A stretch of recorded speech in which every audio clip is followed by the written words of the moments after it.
we'll see. I mean, there's plenty you can legitimately. There's plenty of things you can legitimately critique Trump and the administration on. So we'll see if they actually try and do that, or if they just stick to their usual ad hominem, made up attacks and figures, you know, XYZ doesn't really matter, and Trump's a fascist Nazi and blah, blah, blah. We'll see if they actually deliver any counterpoints, or if they just, you know, spout that same type of jargon here in a little under 2 minutes. But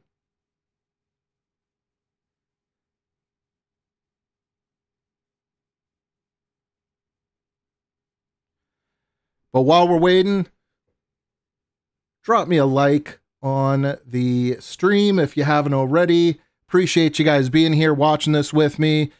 I'm going to try and do lives for most of these big major speeches or events when I can.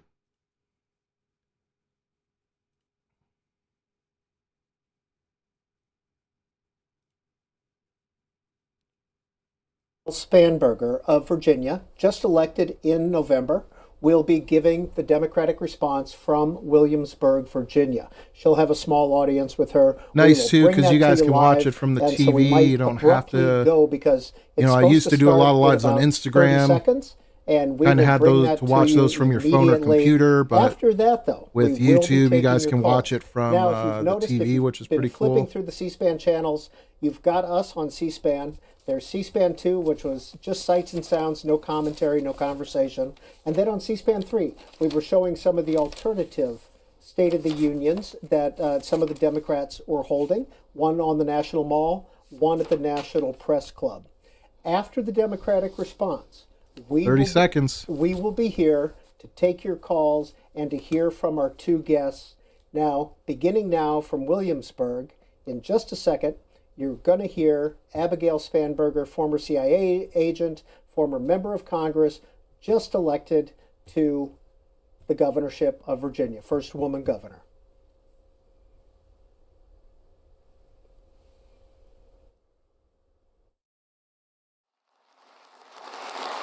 Good evening. Good evening and welcome to historic Williamsburg. We are gathered here in the chambers of the House of Burgesses.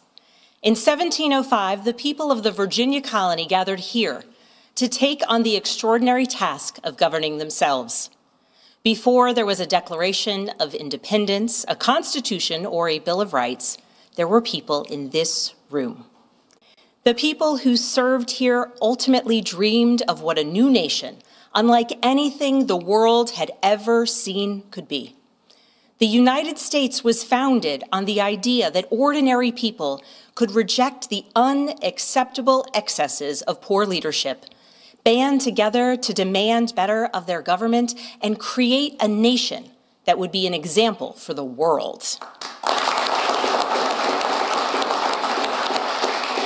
And this year, as we celebrate 250 years since America declared our independence from tyranny, I can think of no better place to speak to you as we reflect on the current state of our union.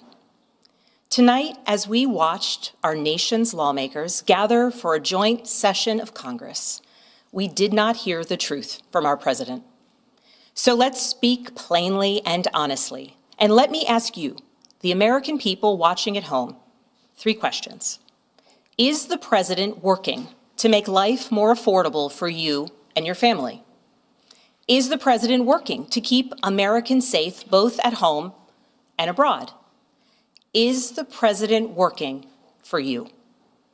As I campaigned for governor last year, I traveled to every corner of Virginia, and I heard the same pressing concern everywhere. Costs are too high in housing, healthcare, energy, and childcare. And I know these same conversations are being had all across this country. Because since this president took office last year, his reckless trade policies have forced American families to pay more than $1,700 each in tariff costs. Small businesses have suffered, farmers have suffered, some losing entire markets. Everyday Americans are paying the price. And even though the Supreme Court struck these tariffs down 4 days ago, the damage to us, the American people, has already been done. Meanwhile, the president is planning for new tariffs, another massive tax hike on you If they're so and your bad, family. why are prices coming down? And already? Republicans in Congress, they remain unwilling to assert their constitutional authority to stop him. They're making your life harder. They're making your life more expensive. They're even making it more difficult to see a doctor. Rural health clinics in Virginia and across the country are already closing their doors thanks to the so-called One Big Beautiful Bill, championed by the president and Republicans in Congress. And tonight, the president celebrated this law, the one threatening rural hospitals, stripping health care from millions of Americans and driving up costs in energy and housing, all while cutting food programs for hungry kids. But here in Virginia, I am working with our state legislature to lower costs and make the Commonwealth more affordable. And it's not just me. Democrats across the country are laser focused on affordability in our nation's capital and in state capitals and communities across America. In the most innovative and exceptional nation in the history of the world, Americans deserve to know that their leaders are focused on addressing the problems that keep them up at night. Problems that dictate where you live, whether you can afford to start a business, or whether you have to skip a prescription in order to buy groceries. So I'll ask again, is the president working to make life more affordable for you and your family? We all know the answer is no. I grew up in a house of service. My mother was a nurse, and my father was a career law enforcement officer. I began my career by following in my father's footsteps as a federal agent, working money laundering and narcotics cases. I worked side by side with local and state police to keep our community safe and to uphold and enforce the law. Law enforcement officers across the country know that it is a unique responsibility to do the serious work of investigating crimes, comforting victims, and making arrests. It's about building trust, and that requires an abiding sense of duty and commitment to community. I mean, And yet, so far the one point she our made is a president lie. has sent poorly trained federal agents into our cities, where they have arrested and detained American citizens and people who aspire to be Americans. And they have done it without a warrant. They have ripped nursing mothers away from their babies. They have sent children, a little boy in a blue bunny hat, children to far-off detention centers, and they have killed American citizens in our streets. And they have done it all with their faces masked from accountability. Every minute spent sowing fear is a minute not spent investigating murders, crimes against children, or the criminals defrauding seniors of their life savings. Our president told us tonight that we are safer because these agents arrest mothers and detain children. Think about that. Our broken immigration system is something to be fixed, not an excuse for unaccountable agents to terrorize our communities. If they're illegal immigrants. After working in law enforcement, I continued my career of service as a CIA officer, working undercover to protect the United States and our allies from global threats, terrorism, nuclear weapons, and the aggression of adversarial nations around the globe. But as the president spoke of his perceived successes tonight, he continues to cede economic power and technological strength to Russia, bow down to China, bow down to a Russian dictator, and make plans for war with Iran. Here's the truth. Over the last year, through DOJ, mass firings, and the appointment of deeply unserious people to our nation's most serious positions, our president has endangered the long and storied history of the United States of America being a force for good. So I'll ask again, Is the president working to keep Americans safe, with a straight both face, at home man? and abroad? We all know the answer is no. In his speech tonight, the president did what he always does. He lied, he scapegoated, and he distracted. And he offered no real solutions to our nation's pressing challenges, so many of which he is actively making worse. Oh, and you did. He tries to divide us. He tries to enrage us, to pit us against one another, neighbor against neighbor. And sometimes he succeeds. And so you have to ask, who benefits from his rhetoric, his policies, his actions, the short list of laws he's pushed through this Republican Congress? Citizens? Somebody must be benefiting. He's enriching himself, his family, his friends. The scale of the corruption is unprecedented. There's the cover-up of the Epstein files, the crypto scams, cozying up to foreign princes for airplanes and billionaires for ballrooms, putting his name and face on buildings all over our nation's capital. This is not what our founders envisioned, not by a long shot.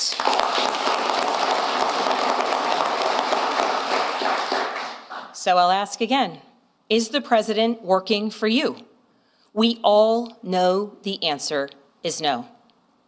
But Really? Here's the special thing. I mean, about cost of America. living's down, On our gas prices are down. 250th anniversary, we know better than any nation what is Interest possible rates are way down. when ordinary citizens, like those who once dreamed right here in this room, reject the unacceptable and demand more of their government. We see it in the determination of students organizing school walkouts all across the country, whose voices are becoming so powerful that the governor of Texas seeks to silence them. We see it in the bravery of Americans in Minnesota standing up for their communities, from peacefully protesting in sub-zero temperatures to carpooling children to school, so that their immigrant parents are not ripped away from them in the parking lot. If they're legal immigrants, As a they mother wouldn't of be. 3 school-age daughters, So I am ridiculous, inspired by man. their bravery. Golly. But I am sickened that it is necessary. And Americans across the country are taking action. They are going to the ballot box to reject this chaos. With their votes, they are writing a new story, a more hopeful story. In November, I won my election by 15 points.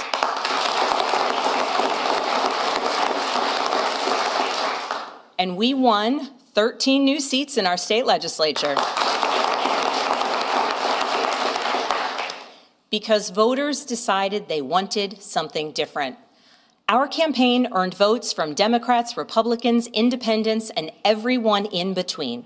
Because they knew as citizens they could demand more, that they could vote for what they believe matters, and that they didn't need to be constrained by a party or political affiliation. You gonna say anything other than Orange Man bad? Across the country. New Jersey elected Mikey Sherrill as governor in a double-digit victory. I mean, she brought up one thing about rural Democrats hospitals, flipped but state she legislative lied. seats in places like Georgia, Iowa, Mississippi, and Texas. The list goes on and on. Ordinary Americans are stepping up to run in the spirit of our forefathers. They are running to demand more and to do more for their neighbors and communities. I know the story well. I first ran for office in 2018 alongside dozens of other Democrats who did the seemingly impossible, flipping 41 seats in Congress. In my case, I was the first Democrat elected in 50 years, swinging our district 17 points. Those who are stepping up now to run will win in November because Americans, you at home, know you can demand more and that we are working to lower costs. We are working to keep our communities and our country safe, and we are working for you.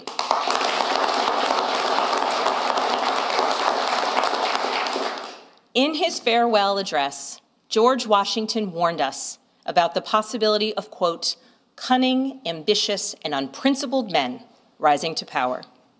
But he also encouraged us, all Americans, to unite in a common cause, to move this nation forward. That is our charge once more, and that is what we are seeing across the country. It is deeply American and patriotic to do so, and it is how we ensure that the state of our union remains strong, not just this year, but for the next 250 years as well, because we, the people, have the power to make change, the power to stand up for what is right, the power to demand more of our nation.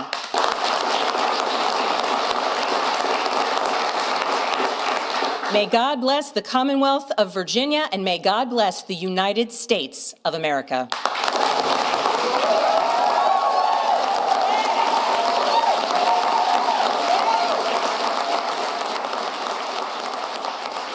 So basically, Trump bad. Trump bad.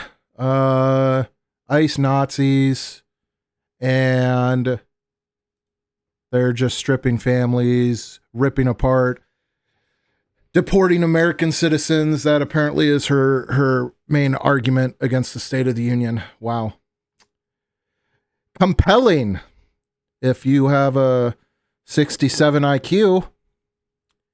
I mean, the reality is Trump has deported less people than the last couple administrations. They did the exact same methods. ICE used the exact same methods when they were deporting people under Obama and everything else. I mean, in fact, I think it was Obama that worked with House Republicans to put exemptions in place where if they found illegal aliens that were in the country less than 14 days, they could actually skip their due process and just send them right back without even having a judge's order.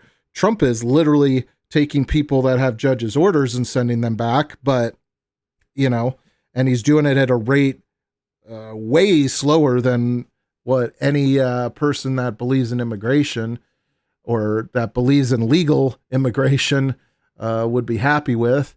She talked about the blue-haired boy, which, if you guys don't know what that is one where ICE went after a criminal illegal alien. He fled the scene, leaving his son behind. And so ICE, of course, took the kid, gave them over to the child services and stuff like that. Somehow that is ripping that poor blue-haired boy away from their parents and putting them into the foster system or whatever the hell she said. I mean, it's just such a gross distortion of reality. And that's what I mean about, like, I would have loved to see Trump give a more unifying speech tonight. But when you have people like this that are just straight up making shit up, what do you do? What do you do? Like, you can't exactly, you can't, argue reason and logic with somebody who's not coming from a place of reason and logic. That's just spitting BS at you and making up stories. So what do? You point out how stupid they are, which is kind of what he did throughout the speech tonight. Pretty good, though. Entertaining to watch. Yeah. Any questions, comments, anything from the chat you guys want to talk about before we call it a night?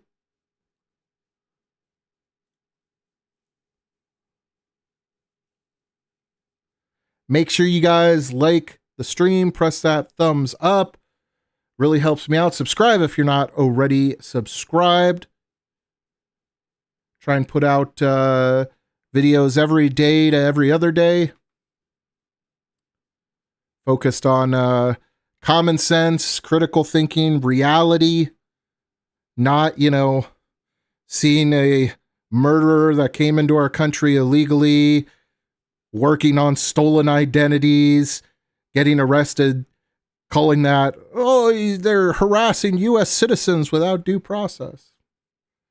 So,